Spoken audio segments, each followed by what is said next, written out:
दोस्तों नमस्कार। स्वागत है आप सभी को अपने इस YouTube channel SK Gurukul classes में। आज हम लोग आज के क्लास में इतिहास से जितने क्वेश्चन बनते हैं, जितने भी किसी न किसी एग्ज़ाम में पूछे जाते हैं क्वेश्चन, मतलब ये नहीं कि हम लोग किसी एक के टारगेट से चलेंगे कि हम लोग यूपी पुलिस के लिए टॉप 10 क्वेश्चन, ऐसा कुछ नहीं है। छोटे से बड़े तक हर एक क्वेश्चन को हम लोग रिवीजन करेंगे, हर एक क्वेश्चन देखेंगे इस वीडियो में। छोटा से छोटा क्वेश्चन को भी हम लोग देखेंगे, बड़े से बड़े क्वेश्चन को देखेंगे। इस वीडियो बनाने का यही मतलब है कि एक एक क्वेश्चन हम लोग अपने आप में आंक ले कि हम लोग को याद है या नहीं। जो आप लोग इतिहास पढ़े हैं, उस इतिहास में मतलब आप लोग कितना याद रखे हैं, कितना भूल गए हैं। तो ये समझिए कि एक ये टेस्ट सीरीज है। एक एक क्वेश्चन हम पूछेंगे, आप लोग को एक एक क्वेश्चन बताना है। तो आइए अब हम लोग ज़्यादा समय विलम्ब न करते हुए हम लोग टॉपिक की तरफ चलेंगे। और शुरू करने से पहले मैं आप लोग से कहना चाहूँगा कि जो लोग हमारे चैनल पर नए हैं, चैनल को सब्सक्राइब कर दीजिए और साथ में बेल आइकन दबा दीजिए, ताकि ऐसे ऐसे वीडियो आपको पढ़ने मिलता रहे। और क्वेश्चन अच्छा लगे तो लाइक और शेयर ज़रूर कर देना। तो आइए हम लोग देर न करते हुए क्वेश्चन की तरफ चलेंगे। इसमें केवल हम क्वेश्चन पूछेंगे। एक बात मैं और आप लोग से बता दे रहा हूँ कि थोड़ा हमको लिखना कठिन पड़ता है, हम लिखेंगे नहीं, लिखना आप लोग का काम है। कापी और पेन लेकर बैठ जाइएगा और आप लोग लिखिएगा। क्वेश्चन हम बोलेंगे, जिनको पता है वो ठीक है, जो क्वेश्चन जिसको नहीं पता है वो क्वेश्चन लिख लेना। और ये सभी एग्ज़ामों के लिए, छोटे से छोटे एग्ज़ाम और बड़े से बड़े एग्ज़ाम में क्वेश्चन पूछे जाते हैं सब। एक भी क्वेश्चन हम लोग इतिहास से, मतलब जितना क्वेश्चन हमसे बना है उतना क्वेश्चन एक एक टॉपिक से, जितना एक जो टॉपिक है उस टॉपिक से जितना क्वेश्चन बन रहा है उतना क्वेश्चन हम बना दिए हैं। ठीक, मतलब एक भी क्वेश्चन छोड़ना नहीं है, ना छोड़ना है, ना मतलब सारे के सारे पढ़ना है। ठीक, तो आइए हम लोग अब ज़्यादा विलम्ब ना करते हुए क्वेश्चन की तरफ चलेंगे। तो आज का हमारा पहला क्वेश्चन है, मतलब इतिहास से ही, केवल इतिहास से ही क्वेश्चन पूछे जाएंगे ठीक इस वीडियो में। तो पहले हम लोग शुरू करते हैं इतिहास। तो ये इतिहास है, इतिहास शब्द किस शब्द से बना है?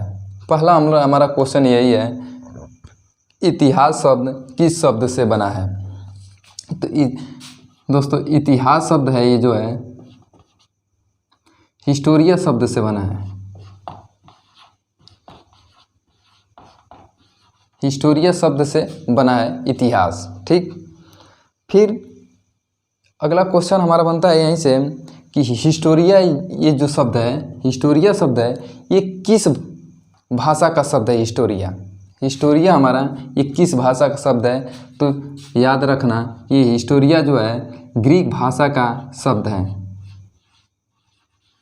ग्रीक भाषा का शब्द है, याद रखना, ये हिस्टोरिया जो है ग्रीक भाषा का शब्द है। फिर एक क्वेश्चन और यहीं से याद रखना कि ये ग्रीक भाषा जो है ये किस देश में बोला जाता है? किस देश का भाषा है ग्रीक भाषा?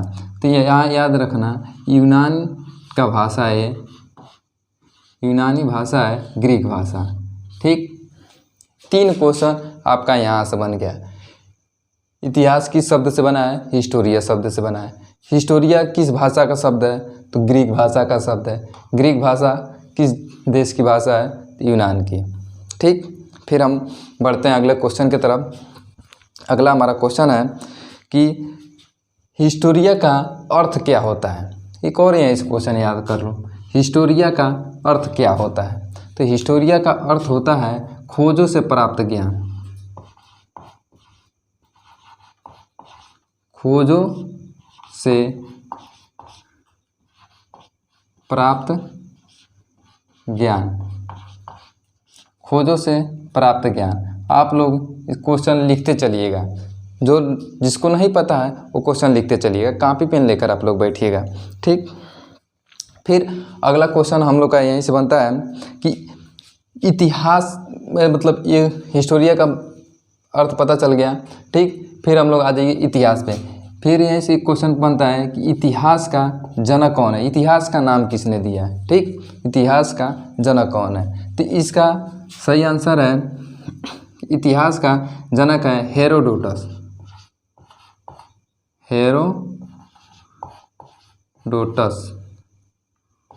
हेरोडोटस।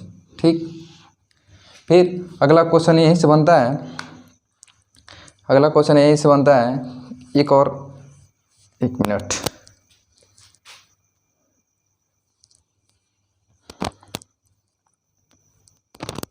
एक मिनट के लिए आपसे क्षमा चाहेंगे।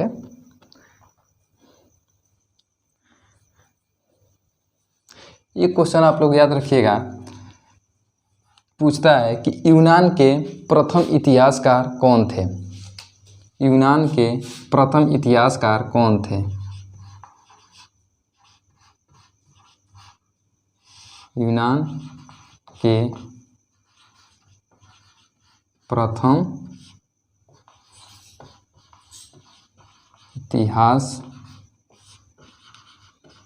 इतिहासकार कौन थे।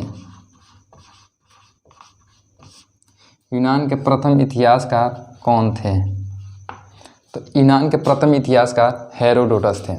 ठीक, ये भी आप लोग याद रखिएगा कि यूनान के प्रथम इतिहासकार कौन थे। ठीक, फिर एक क्वेश्चन यहीं से बनता है कि हेरोडोटस के पुस्तक का क्या नाम है। हेरोडोटस के पुस्तक का क्या नाम है। इनके पुस्तक का क्या नाम है। तो इनके पुस्तक का नाम है हिस्टोरिका।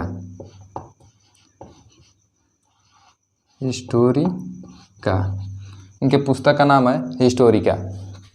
ठीक, फिर अगले क्वेश्चन हमारा यहीं से बनता है कि हेरोडोटस का संस्कृत में क्या नाम था।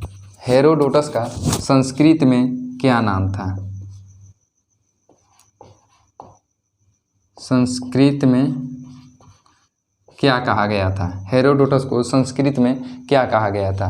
तो यहीं से याद रखना दोस्तों कि हेरोडोटस को संस्कृत में हरिदत्त कहा गया था।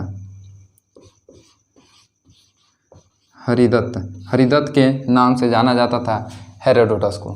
ठीक, तो अब हम लोग चलेंगे अगले क्वेश्चन की तरफ। यहाँ से अब हम लोग थोड़ा टॉपिक चेंज करेंगे।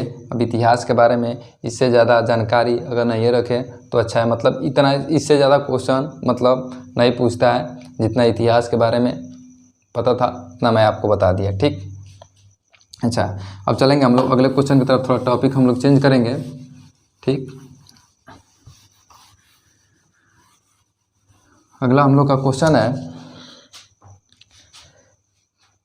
कि महाभारत और पुराणों में भारत को किस नाम से जाना जाता था। महाभारत और पुराणों में भारत को किस नाम से जाना जाता था। एक मिनट,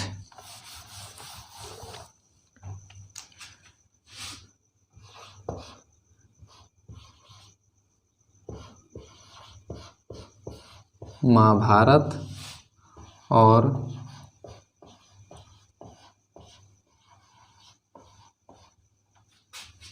पुराणों में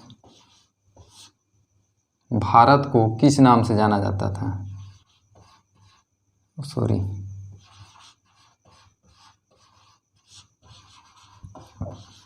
भारत को किस नाम से जाना जाता था।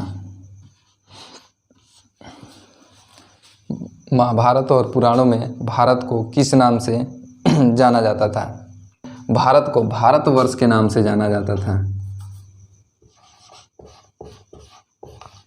भारतवर्ष के नाम से जाना जाता था। ठीक, आप लोग याद रखिएगा कि महाभारत और पुराणों में भारत को किस नाम से जाना जाता था। तो भारतवर्ष के नाम से जाना जाता था। ठीक है, अब अगले क्वेश्चन की तरफ हम लोग चलेंगे। अगला क्वेश्चन है, अगर फिर यहीं पूछ दे कि बौद्ध ग्रंथ में भारत को किस नाम से जाना जाता था। बौद्ध ग्रंथ में भारत को किस नाम से जाना जाता था। बौद्ध ग्रंथ में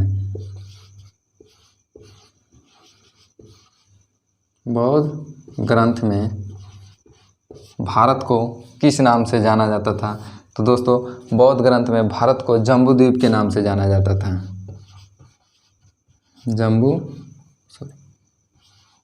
जम्बूद्वीप के नाम से जाना जाता था। ठीक, अच्छा, फिर हम लोग अगले क्वेश्चन की तरफ चलेंगे। अगला क्वेश्चन, फिर अच्छा, जम्बूद्वीप का मतलब होता है वृक्षों का समूह। ठीक। फिर अगला क्वेश्चन यहीं से पूछता है कि अगर भारत को सर्वप्रथम भारतवर्ष के नाम से, भारतवर्ष का मतलब उल्लेख कहाँ किया गया है?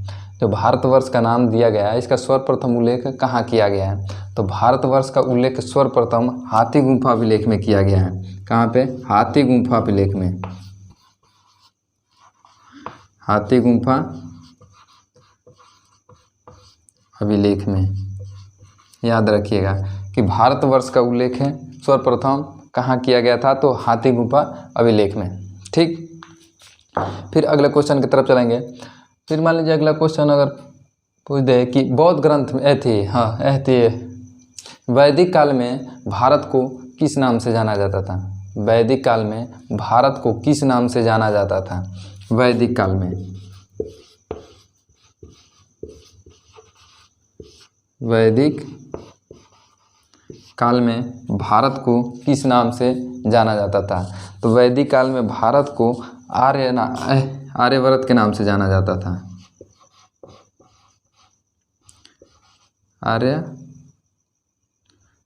आर्यवर्त के नाम से जाना जाता, आर्यवर्त के नाम से जाना जाता था। देखना जी, थोड़ा लिखना हमारा कठिन है, लिखना हमको नहीं आता है, आप लोग मैनेज कर लीजिएगा। ठीक। चलिए तो हम अगले क्वेश्चन की तरफ चलेंगे। ये क्वेश्चन और आप लोग यहाँ याद रखिएगा कि वैदिक काल का संबंध किससे है? वैदिक काल का संबंध किससे है? संबंध किससे है? वैदिक काल का संबंध किससे है? ठीक। ये क्वेश्चन और आप लोग याद रखिएगा। और वैदिक काल के बारे में पढ़ा होगा कि वैदिक काल की स्थापना कैसे हुआ, तो आप लोग जरूर बताएंगे कि वैदिक काल का संबंध किससे है। तो वैदिक काल का संबंध आर्यों से है। आर्यों से है। ठीक। फिर हम लोग बढ़ेंगे अगले क्वेश्चन की तरफ। अगला हम लोग का क्वेश्चन है कि सर्वप्रथम भारत को इंडिया किसने कहा? भारत को इंडिया नाम किसने दिया? अगला हमारा क्वेश्चन है कि सर्वप्रथम भारत को इंडिया किसने कहा? इंडिया नाम किसने दिया?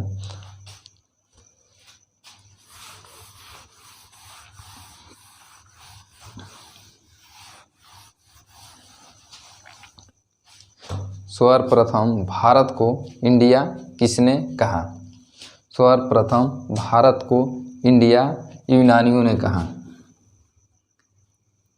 भारत को इंडिया यूनानियों ने कहा।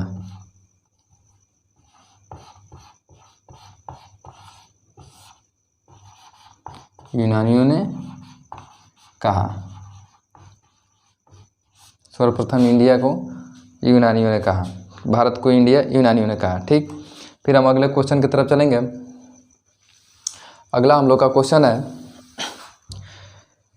कि भारत को सर्वप्रथम हिंदुस्तान किसने कहा? भारत को सर्वप्रथम हिंदुस्तान किसने कहा? हिंदुस्तान का नामकरण किसने किया? तो हिंदुस्तान का नाम सर्वप्रथम मुसलमानों ने नाम दिया था। मुस्लिमों ने हिंदुस्तान, भारत को सबसे पहले हिंदुस्तान कहा। ठीक। फिर एक क्वेश्चन और यहाँ से बनती है कि हिंदुस्तान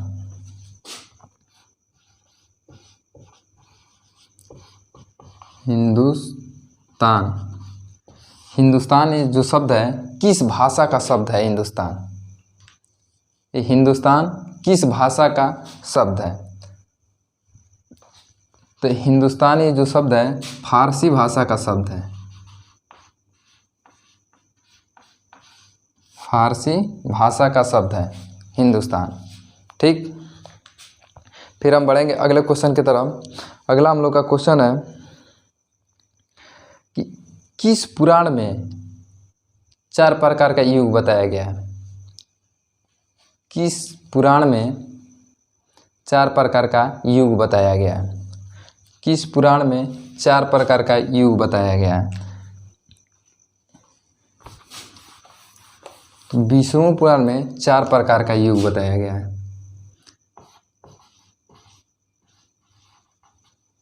विष्णु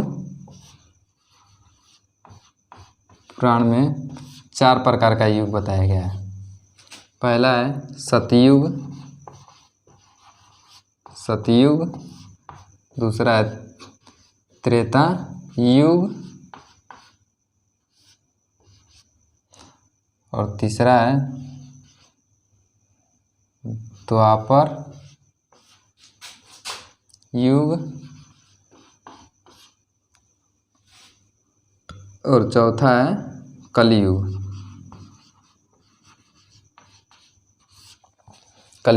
याद रखिएगा कि विष्णु पुराण में 4 प्रकार का युग बताया गया है। पहला सतयुग, त्रेता युग, द्वापर युग और कलयुग। ठीक, अब हम बढ़ते हैं अगले क्वेश्चन की तरफ। अगला क्वेश्चन है कि भगवान विष्णु का 10 अवतारों का उल्लेख किस पुराण में किया गया है। अगला हम लोग का यही क्वेश्चन है कि भगवान विष्णु का 10 अवतारों का उल्लेख किस 10 अवतारों का उल्लेख कहाँ मिलता है। भगवान विष्णु का 10 अवतारों का उल्लेख कहाँ मिलता है। विष्णु के 10 अवतारों का उल्लेख कहाँ मिलता है। भगवान विष्णु का 10 अवतारों का उल्लेख, 10 अवतारों का उल्लेख, अवतारों का उल्लेख, 10 अवतारों का उल्लेख कहाँ मिलता है। भगवान विष्णु के 10 अवतारों का उल्लेख कहाँ मिलता है। तो भगवान विष्णु के 10 अवतारों का उल्लेख पुराण में मिलता है, पुराणों में मिलता है। ठीक, अच्छा, फिर अगला क्वेश्चन है हम लोग का। अगला क्वेश्चन की तरफ बढ़ेंगे कि भगवान विष्णु का सतयुग में कितने अवतार हुआ था। भगवान विष्णु का सतयुग में कितने अवतार हुआ था। तो सतयुग में 4 अवतार हुआ था। पहला अवतार हुआ था, 4 अवतार हुआ था। पहला हुआ था मत्स्य अवतार,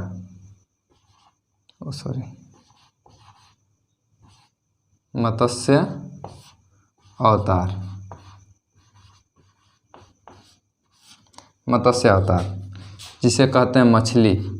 मत्स्य का मतलब होता है मछली। ठीक, दूसरा हुआ था कूर्म अवतार,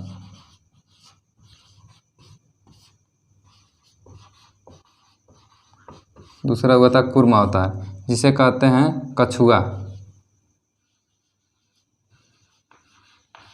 कूर्म का मतलब होता है कछुआ। और तीसरा हुआ था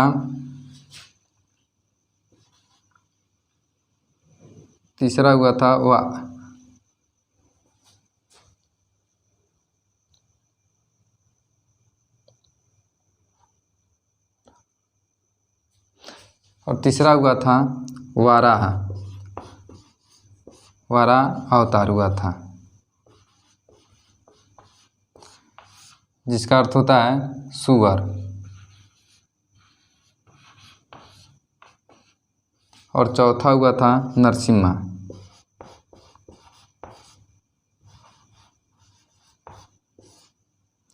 इसका अर्थ होता है आधा मनुष्य आधा और जानवर। ठीक, ये आप लोग को पता चल गया होगा कि भगवान विष्णु का 10 अवतारों का उल्लेख कहाँ मिलता है। तो 10 अवतारों का उल्लेख पुराण में मिलता है। फिर सतयुग में भगवान विष्णु का सतयुग में कितने अवतार हुए थे। तो सतयुग में 4 अवतार हुए थे। पहला मत्स्य अवतार, दूसरा कूर्म अवतार, तीसरा वाराह अवतार और चौथा नरसिम्हा अवतार। ठीक, अब हम लोग बढ़ेंगे अगले क्वेश्चन की तरफ। अगला हम लोग का क्वेश्चन है कि भगवान विष्णु का, इसको मिटा देते हैं।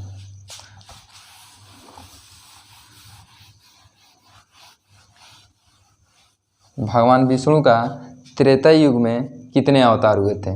भगवान विष्णु का त्रेता युग में कितने अवतार हुए थे। त्रेता युग में कितने अवतार हुए थे। तो भगवान विष्णु का त्रेता युग में 3 अवतार हुए थे। पहला हुआ था वामन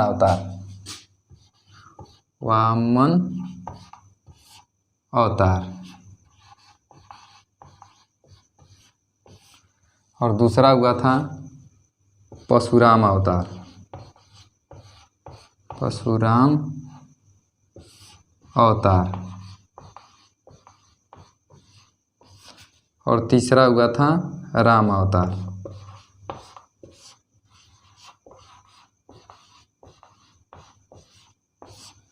तीन अवतार हुआ था त्रेता युग में। फिर बात करते हैं कि द्वापर में कितने अवतार हुआ था।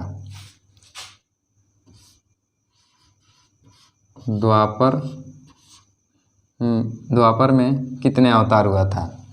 तो द्वापर युग में हुआ था 2 अवतार।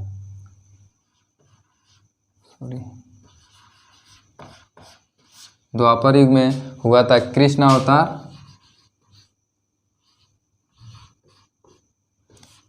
अवतार,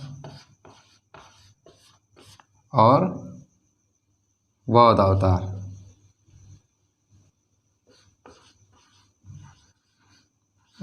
बौद्ध अवतार माना जाता है। फिर बात आती है कलयुग में कितने अवतार हुआ था। कलयुग में कितने अवतार हुआ था। कलयुग में एक अवतार हुआ था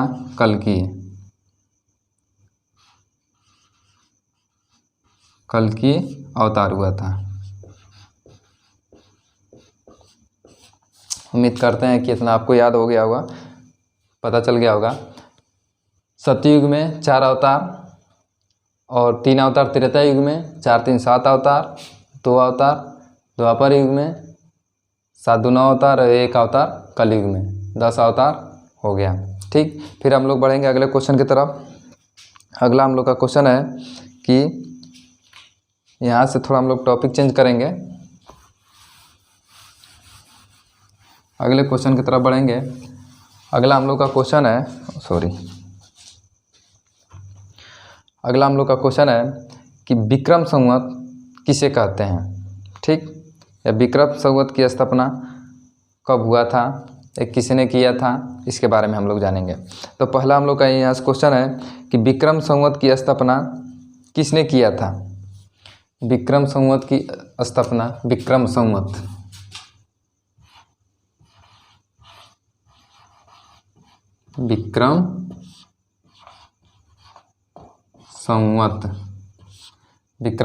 की स्थापना किसने किया था। तो विक्रम संवत की स्थापना उज्जैन के राजा विक्रमादित्य ने किया था। उज्जैन के राजा विक्रमादित्य ने किया था।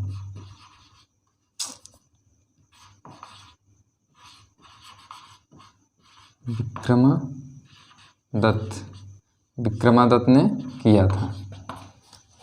ठीक, फिर हम लोग का अगला क्वेश्चन है, अगले क्वेश्चन की तरफ चलेंगे कि विक्रम संवत किसे कहा जाता है। फिर क्वेश्चन पूछता है कि विक्रम संवत किसे कहा जाता है, मतलब किसन को कहा जाता है। तो कहीं पे 57 BC मिलता है, 57 BC, और कहीं पे 58 BC मिलता है।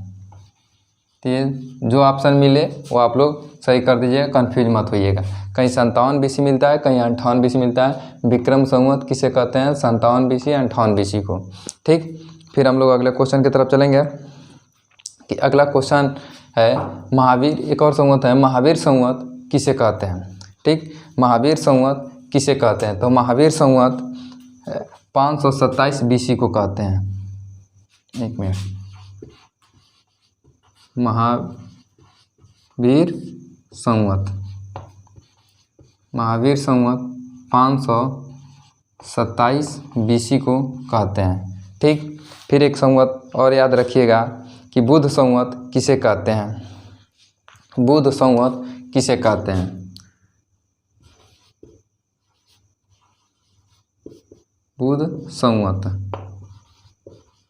संवत किसे कहते हैं। तो ये 544 BC को बुध संवत कहते हैं। 544 BC को बुध संवत कहते हैं। ठीक, फिर अगला क्वेश्चन है सप्तर्षि संवत। सप्तर्षि संवत सप्तर्षि संवत। ठीक, सप्तर्षि संवत किसे कहते हैं? तो इसको कहते हैं 376 BC को सप्तर्षि संवत कहते हैं। 376 BC को सप्तर्षि संवत कहते हैं। ठीक, फिर हम लोग का अगला क्वेश्चन है कि शक संवत किसे कहते हैं? मतलब शक संवत की स्थापना किसे हुई थी, वही बात है कि शक संवत किसे कहते हैं।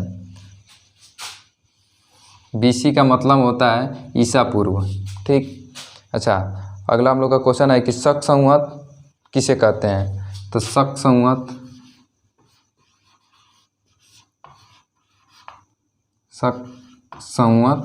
किसे कहते हैं? तो शक संवत 78 ईस्वी को शक संवत कहते हैं। ठीक, बस यही पूछता है, इससे ज़्यादा कुछ नहीं पूछता। मतलब इसके बारे में पूछेगा तो यही पूछेगा कि मतलब किस सन को मतलब शक संवत कहते हैं, कब मनाया जाता है। ठीक, फिर एक क्वेश्चन और यहीं से बनता है कि शक संवत क्यों मनाते हैं? मतलब किसके उपलक्ष्य में शक संवत मनाया जाता है, क्यों मनाया जाता है? तो शक संवत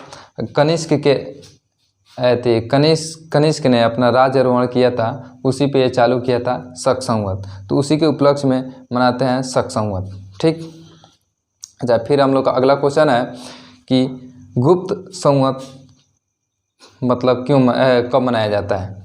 गुप्त संवत, अगला संवत है गुप्त संवत। गुप्त संवत किसे कहते हैं? ठीक, तो गुप्त संवत 300 दिखाई दे रहा है 319 ईस्वी को गुप्त संवत कहते हैं। 319 ईस्वी को गुप्त संवत कहते हैं। ठीक, फिर बात आती है कि गुप्त संवत क्यों मनाते हैं? गुप्त संवत किसने चालू किया था? तो गुप्त संवत चंद्रगुप्त प्रथम ने अपना राज्यारोहण किया था, तो गुप्त संवत चालू किया था, उसी के उपलक्ष्य में मनाते हैं हम लोग गुप्त संवत। ठीक, फिर हम लोग अगले क्वेश्चन की तरफ चलते हैं। एक और संवत है हर्ष संवत। हर्ष संवत, तो हर्ष संवत कब मनाते हैं? हर्ष संवत किसे कहते हैं? तो 606 ईस्वी को हम लोग हर्ष संवत कहते हैं। ठीक, 606 ईस्वी को हर्ष संवत कहते हैं। दोस्तों, अगर वीडियो अच्छा लग रहा है तो आप लोग लाइक और कमेंट जरूर कर दीजिएगा, हमारे चैनल को सब्सक्राइब कर दीजिएगा। आइए हम लोग अगले वीडियो की तरफ चलेंगे, अगले क्वेश्चन की तरफ चलेंगे। अगला हमारा क्वेश्चन है, एक और संवत है हिजरी संवत।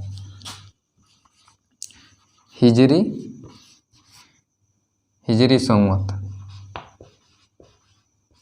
हिजरी संवत, तो हिजरी संवत किसे कहते हैं? तो हिजरी संवत 622 ईस्वी को हिजरी संवत कहते हैं। 622 ईस्वी को हिजरी संवत कहते हैं। फिर पूछता है कि हिजरी संवत किससे संबंधित है?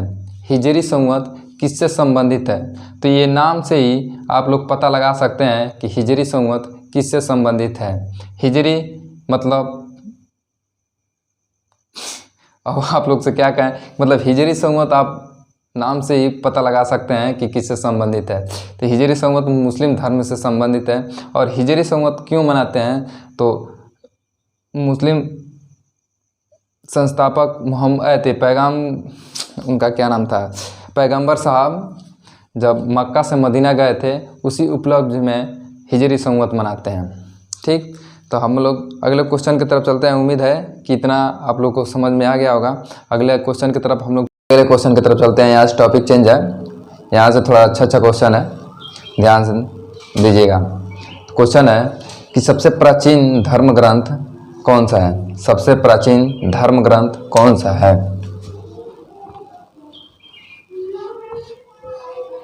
धर्म ग्रंथ, सबसे प्राचीन धर्म ग्रंथ कौन सा है? तो सबसे प्राचीन धर्म ग्रंथ वेद है। वेद है, याद रखना, सबसे प्राचीन धर्म ग्रंथ वेद है। फिर यहीं से क्वेश्चन और बनता है कि वेद के रचयिता कौन है? वेद के लेखक कौन है? वेद के रचयिता हैं, यहाँ लिख देते हैं, महर्षि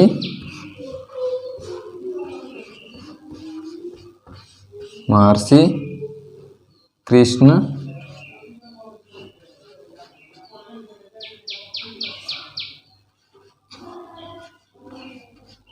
द्वैपायन वेद व्यास।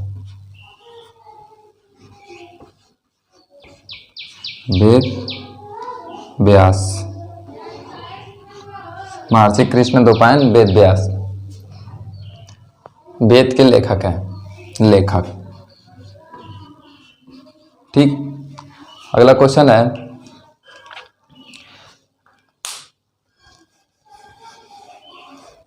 अगला क्वेश्चन है कि वेद की संख्या कितनी है? वेद की संख्या कितनी है?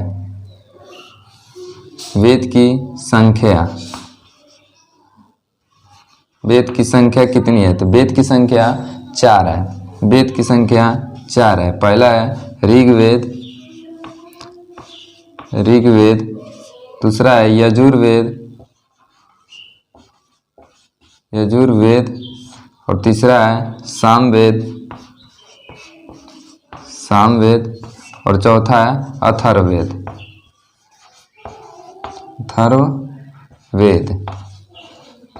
याद रखिएगा। फिर यहीं से क्वेश्चन और बनता है, कि सबसे प्राचीन वेद कौन सा है? इस चारों में सबसे प्राचीन वेद कौन सा है? तो याद रखिएगा, सबसे प्राचीन वेद ऋग्वेद है। सबसे प्राचीन वेद ऋग्वेद। क्वेश्चन है कि ऋग्वेद का, ये जो ऋग्वेद है, ऋग्वेद का उपवेद क्या है? ऋग्वेद का उपवेद क्या है? तो ऋग्वेद का उपवेद आयुर्वेद है। क्या है? आयुर्वेद।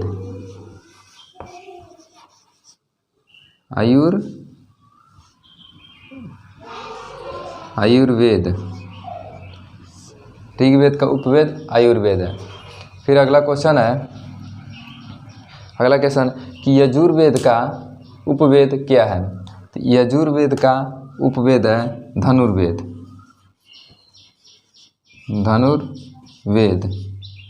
फिर सामवेद का उपवेद है गंधर्ववेद। सामवेद का उपवेद है गंधर्ववेद। सामवेद का उपवेद है गंधर्ववेद, और अथर्ववेद का उपवेद है शिल्पवेद। याद रखिएगा। चलिए हम अगले क्वेश्चन की तरफ चलते हैं। अगला क्वेश्चन है कि ऋग्वेद में कितने मंडल और कितनी सूक्ति एवं कितने ऋचाएँ हैं? ऋग्वेद में कितने कितने मंडल और सूक्त और रचनाएं, कितनी रचनाएं? ठीक, कितनी रचनाएं? 10 मंडल है, 1028 सूक्त हैं और 10,462 ऋचाएँ हैं। याद कर रखिएगा। ठीक, फिर अगला क्वेश्चन पूछता है कि ऋग्वेद को पढ़ने वालों को क्या कहा जाता है? ऋग्वेद को पढ़ने वालों को क्या कहा जाता है? जिनको आंसर पता है आंसर बताइए, जिनको नहीं पता है क्वेश्चन ज़रूर लिखिएगा। और जो लोग चैनल पर नए हैं चैनल को सब्सक्राइब भी कर दीजिएगा। चलिए बताइए कि ऋग्वेद को पढ़ने वालों को क्या कहा जाता है? तो ऋग्वेद को पढ़ने वालों को होत्र कहा जाता है। होत्र कहा जाता है। ठीक है। चलिए अगला क्वेश्चन है, गायत्री मंत्र ऋग्वेद के किस मंडल में उल्लेख किया गया है? गायत्री मंत्र का उल्लेख ऋग्वेद के किस मंडल में किया गया है? गायत्री मंत्र का उल्लेख ऋग्वेद के किस मंडल में किया गया है?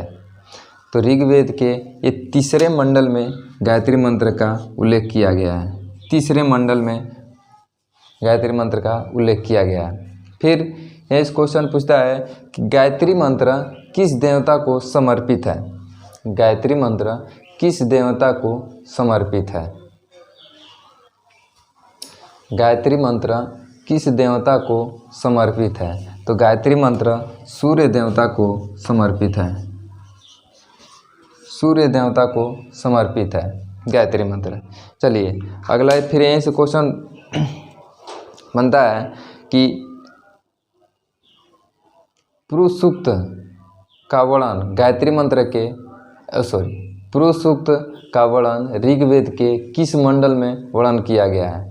पुरुष सूक्त का वर्णन ऋग्वेद के किस मंडल में किया गया है।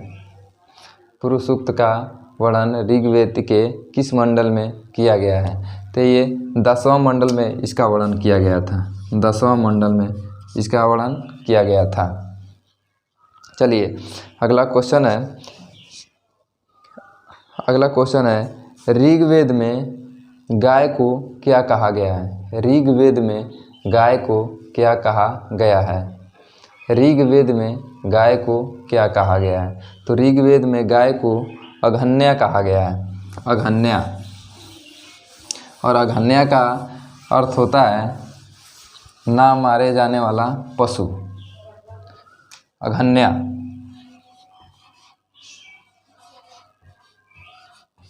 अघन्या, ऋग्वेद में गाय को अघन्या कहा गया है। अघन्या का अर्थ होता है न मारे जाने वाला पशु। चलिए अगला क्वेश्चन है कि ऋग्वेद में अग्नि के लिए तथा इंद्र के लिए कितनी ऋचाओं का उल्लेख किया गया। ऋग्वेद में अग्नि तथा इंद्र के लिए कितने ऋचाओं का उल्लेख किया गया है।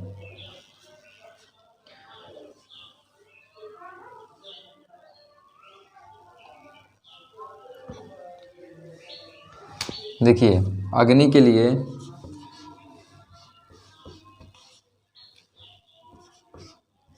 अग्नि के लिए 200 और इंद्र के लिए 250 ऋचाओं का उल्लेख किया गया है। चलिए अगला क्वेश्चन की तरफ चलेंगे। अगला क्वेश्चन है कौन सा ऐसा वेद है जिसमें गद और पद दोनों मिलता है। कौन सा ऐसा वेद है जिसमें गद और पद दोनों मिलता है। कौन सा ऐसा वेद है जिसमें गद और पद दोनों मिलता है। तो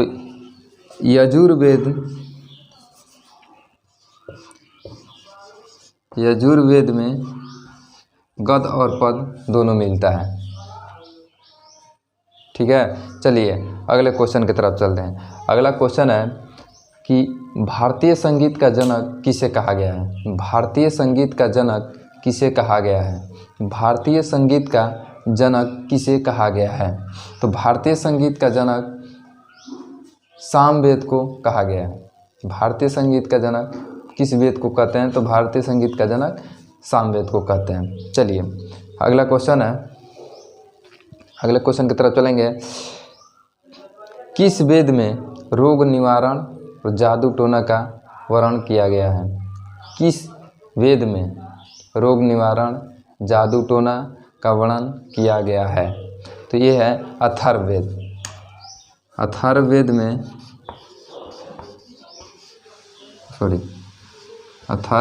में रोग निवारण जादू टोना का वर्णन किया गया है। चलिए अगला क्वेश्चन है कि सबसे नया वेद कौन सा है। सबसे नया वेद कौन सा है। सबसे नया वेद कौन सा है। लिए बताइए सबसे नया वेद कौन सा है। तो सबसे नया वेद यह पूछता है सबसे बाद का वेद कौन सा है। तो उसका आंसर होगा अथर्ववेद। अथर्ववेद होगा। चलिए अगले क्वेश्चन की तरफ चलेंगे। अगला क्वेश्चन है प्रजापति के दो पुत्री सभा और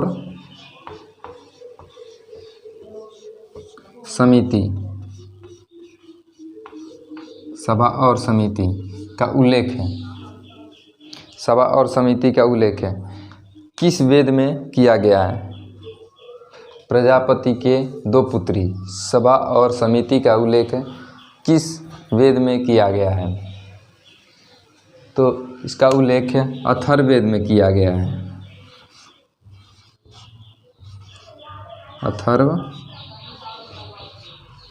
अथर्ववेद में किया गया है।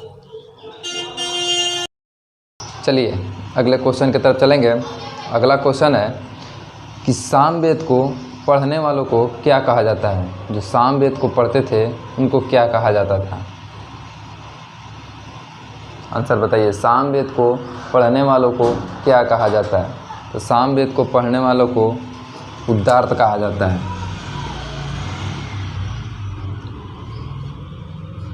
उद्धार्त कहा जाता है। सामवेद को पढ़ने वालों को उद्धार्त कहा जाता है। चलिए अगले क्वेश्चन की तरफ चलेंगे। अगला क्वेश्चन है कि अथर्ववेद को पढ़ने वालों को क्या कहा जाता है? अथर्ववेद को पढ़ने वालों को क्या कहा जाता है? तो अथर्ववेद को पढ़ने वालों को ब्राह्मण कहा जाता है। ब्राह्मण कहा जाता है। ठीक है। चलिए अब अगले क्वेश्चन की तरफ चलेंगे। अगला क्वेश्चन है कि ब्राह्मण ग्रंथ किसे कहते हैं? ब्राह्मण ग्रंथ किसे कहते हैं? तो ब्राह्मण ग्रंथ प्रत्येक गद्य की रचना को ब्राह्मण ग्रंथ कहते हैं। प्रत्येक गद्य की रचना को ब्राह्मण ग्रंथ कहते हैं। चलिए अगला क्वेश्चन है।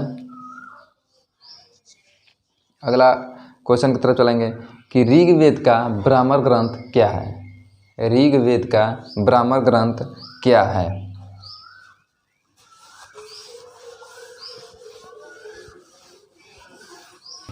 चलिए अगला क्वेश्चन है कि ऋग्वेद का ब्राह्मण ग्रंथ क्या है? ऋग्वेद का ब्राह्मण ग्रंथ क्या है? क्वेश्चन इंपोर्टेंट है। ऋग्वेद का ब्राह्मण ग्रंथ क्या है? तो ऋग्वेद का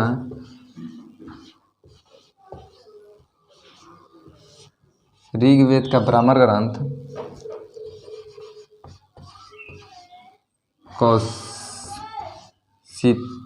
कौशितकी एवं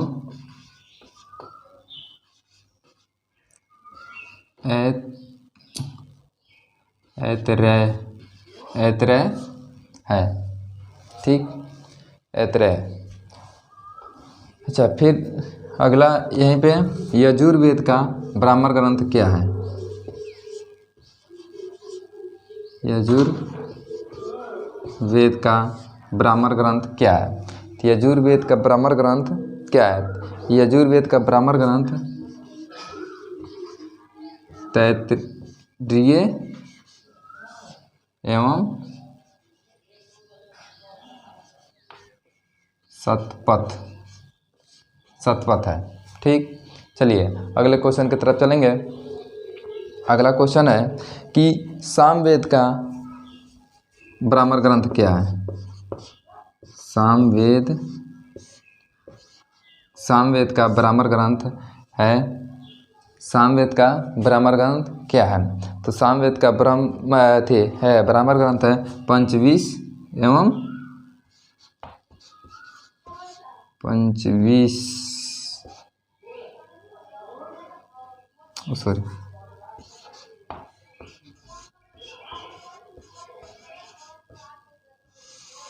पंचविंश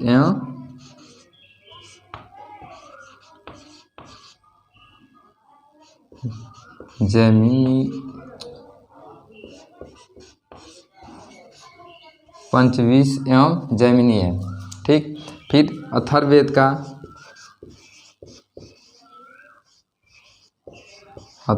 का ब्राह्मण ग्रंथ क्या है? तो अथर्ववेद का ब्राह्मण ग्रंथ है गोपति। याद रखिएगा। चलिए, तो आज का हमारा क्लास ख़त्म होता हुआ, अब मिलेंगे हम फिर अगले वीडियो में। आज का क्लास हम यहीं समाप्त करते हैं। तब तक के लिए आप लोग इसको जो क्वेश्चन इसमें से आप लोग को नहीं आ रहा था वो याद रखिए, याद कर लीजिएगा। और फिर मिलेंगे हम अगले वीडियो में। जो लोग हमारे चैनल पर नए हैं चैनल को सब्सक्राइब कर दीजिए और लाइक शेयर भी कर दीजिए। और